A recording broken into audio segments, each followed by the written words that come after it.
बिना स्किप करे ये कहानी ज़रूर सुनिएगा ताकि आपको कहानी सुनने के बाद पूरी तरह समझ में आ सके। और हमारे चैनल पर नए हो तो सब्सक्राइब ज़रूर कीजिए ताकि अगली आने वाली कहानी आप तक पहुँचे। राहुल और उसका दोस्त अमित घूमने के लिए मनाली जा रहे थे। मनाली पहुंचते ही वे सबसे पहले अपनी कार से उस होटल में गए जहां उन्होंने कमरा बुक किया था। वहां थोड़ा आराम करने के बाद वो दोनों घूमने निकल गए। रात होने के बाद जब वो वापस अपने होटल जा रहे थे तभी खराब मौसम के कारण होटल जाने का रास्ता बंद हो गया था। रास्ते को सही होने में सुबह तक का समय लगने वाला था। राहुल और अमित ने सोचा कि अपने होटल तो आज रात जा नहीं सकते, इसलिए यही आसपास में किसी होटल में एक रात के लिए कमरा बुक कर लिया जाए और सुबह होते ही अपने होटल चले जाएंगे। वो दोनों कमरे की तलाश में अपनी कार से इधर उधर होटल ढूंढने लगे।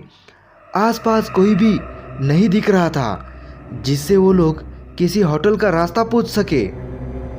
काफ़ी समय बीत जाने के बाद उन लोगों को एक बूढ़ा आदमी दिखा। राहुल ने अपनी कार रोककर उससे होटल का रास्ता पूछा। बूढ़े ने एक और इशारा करते हुए होटल का रास्ता बताया। राहुल बूढ़े के बताए हुए रास्ते के तरफ अपनी कार लेके चल दिया। कुछ दूर चलने के बाद उन लोगों को एक होटल दिखाई दिया। राहुल और अमित ने चैन की सांस ली और होटल के अंदर चले गए।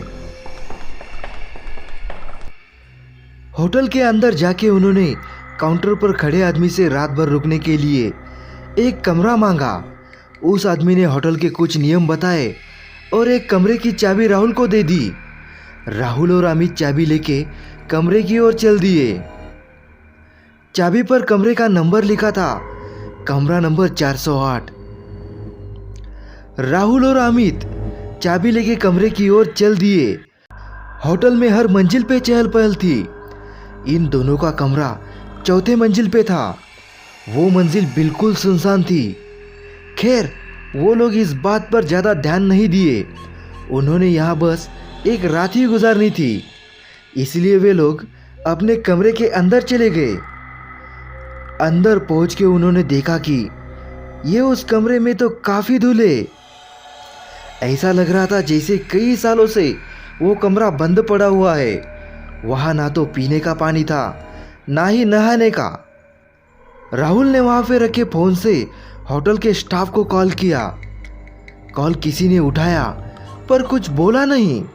डरावनी सी हंसी के बाद कॉल कट गया। उसके तुरंत बाद ही वापस उसी फ़ोन पे कॉल आया। इस बार होटल के स्टाफ ने कहा, हेलो सर, आपने कॉल किया था, बताइए हम आपकी क्या मदद कर सकते हैं। राहुल ने जवाब दिया, आपने हमें एक ऐसा कमरा दिया है, ना ही यहाँ पीने का पानी है और ना ही यहाँ नहाने का। चारों तरफ सिर्फ धूल ही धूल है। आप जल्दी से यहाँ आइए और ये सब सही करवाइए। स्टाफ ने इस बात की माफ़ी मांगी और कमरे का नंबर पूछा। राहुल ने जवाब दिया, कमरा नंबर 408। इतना सुनते ही स्टाफ डर गया और डरते हुए राहुल से पूछा, सर, आप उस कमरे में क्या कर रहे हैं? राहुल ने चिल्लाते हुए कहा, यह क्या मजाक चल रहा है? आप लोगों ने ही तो मुझे इस कमरे की चाबी दी है। स्टाफ सहमी आवाज में बोला, सर, जितना जल्दी से हो सके आप उस कमरे से बाहर निकलिए और नीचे आइए। राहुल ने पूछा, पर क्यों? स्टाफ ने तुरंत जवाब दिया, सर, सवाल बाद में पूछ लेना, बस अभी आप वहां से बाहर निकल जाइए, वहां आपकी जान को खतरा है। इतना सुनते ही राहुल और अमित कॉल कट करके कमरे से बाहर निकलने के लिए दरवाजे की तरफ जाने लगे। तभी किसी ने दरवाजा खटखटाया। राहुल ने पूछा, कौन है? कौन है? पर बार बार पूछने पे भी कुछ आवाज नहीं आई। तभी उस रूम की लाइट चली गई। राहुल और अमित अब समझ गए थे कि ये भूत प्रेत का मामला है। वो दोनों काफी डर चुके थे। तभी बाहर से आवाज आई, सर आपने कॉल किया था सफाई और पानी के लिए, मैं वही ठीक करने आया हूँ।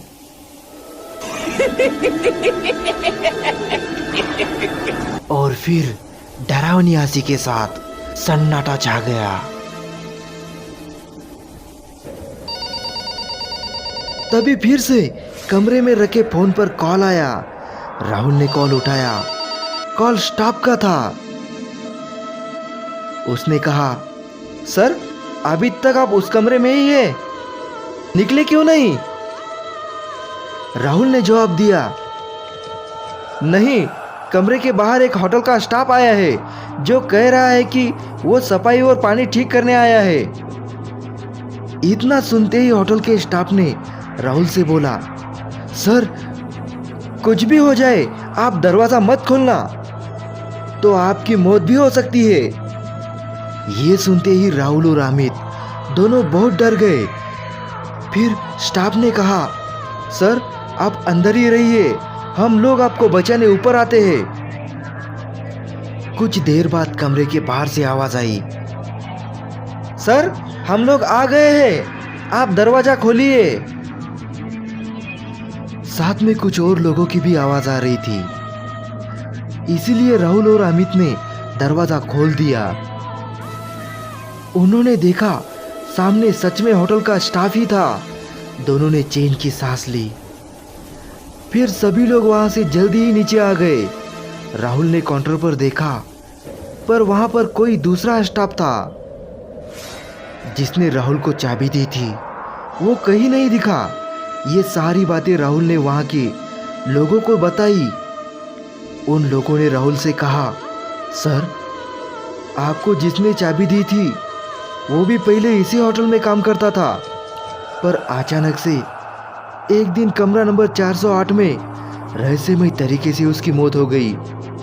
तब से उसकी आत्मा इसी होटल में रहती है, पर वो बस उन लोगों को ही परेशान करती है जो कमरा नंबर 8 के पास जाते हैं। पता नहीं आज आप लोगों को वो कैसे उस कमरे तक ले गया।